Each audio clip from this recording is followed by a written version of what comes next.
Livro de Jó, capítulo 21. Os três amigos haviam construído o mesmo argumento 3 vezes cada, de formas diferentes, com imagens diferentes, contradições diferentes, mas sempre o mesmo argumento: os maus sofrem, os bons prosperam, portanto quem sofre é porque pecou. E Jó havia tentado defender sua inocência, mas agora ele mudou de estratégia, parou de falar sobre si mesmo, e apontou para o mundo real. Jó começou com uma solicitação simples e amarga. O melhor consolo que vocês me podem dar é escutar com atenção as minhas palavras. Tenham paciência enquanto falo, depois que eu terminar vocês podem zombar de mim. Não pedia que concordassem. Não pedia que mudassem de opinião. Pedi apenas uma coisa que os amigos haviam consistentemente negado: silêncio enquanto ele falava. Não é de nenhum ser humano que me queixo, e é por isso que estou tão impaciente. A sua queixa era com Deus, não com eles. E então Jó disse algo que nos para. Se vocês olharem para mim, porão a mão na boca, assustados. Quando penso no que aconteceu, fico perturbado, e o meu corpo todo treme. Havia algo no estado de Jó que era perturbador demais para ser visto com calma. Não apenas as feridas, não apenas a pobreza, mas a impossibilidade da situação. Um homem assim inocente, sofrendo assim, era perturbador. Era para tremer.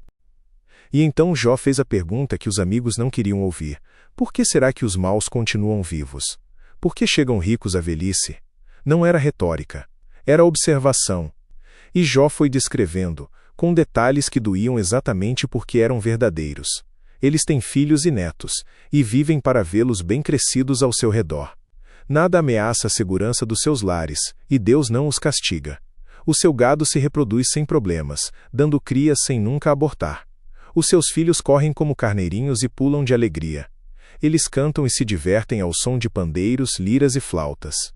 Os maus têm sempre do bom e do melhor, e morrem em paz, sem sofrimento. Cada linha era uma facada na teologia dos amigos, porque descrevia o oposto exato do que eles pregavam.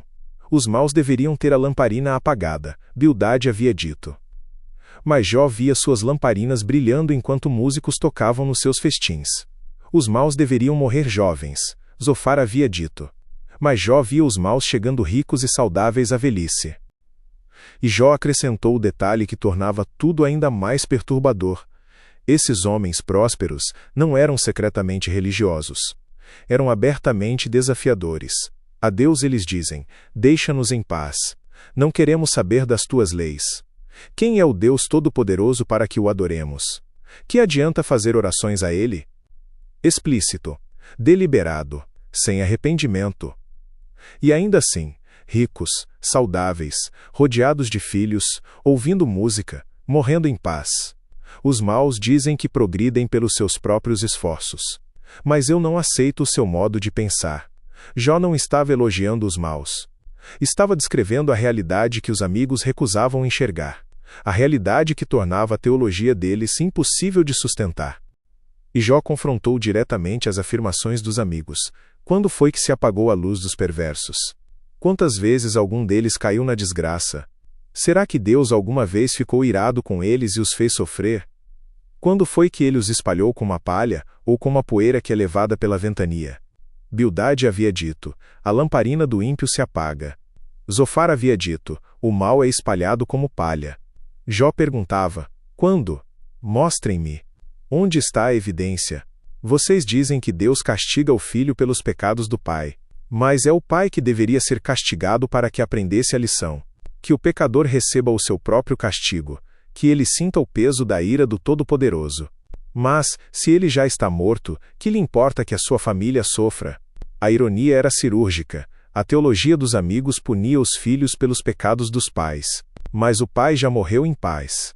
Onde estava o aprendizado? Onde estava a justiça? E então Jó chegou ao argumento mais filosófico e mais melancólico. Alguns homens levam uma vida feliz e tranquila, e morrem ricos, com saúde e cheios de força. Outros, ao contrário, nunca provaram um momento de felicidade, e morrem com o coração cheio de amargura. Mas uns e outros acabam morrendo, são sepultados e ficam cobertos de vermes. A morte como grande equalizador. O justo e o ímpio, o rico e o pobre, o próspero e o sofredor, todos acabam no mesmo lugar. cobertos pelos mesmos vermes. A morte não distingue mérito. E se a morte é igual para todos, onde estava a retribuição que os amigos pregavam? Ninguém o acusa das maldades que comete, ninguém o faz pagar pelos seus atos.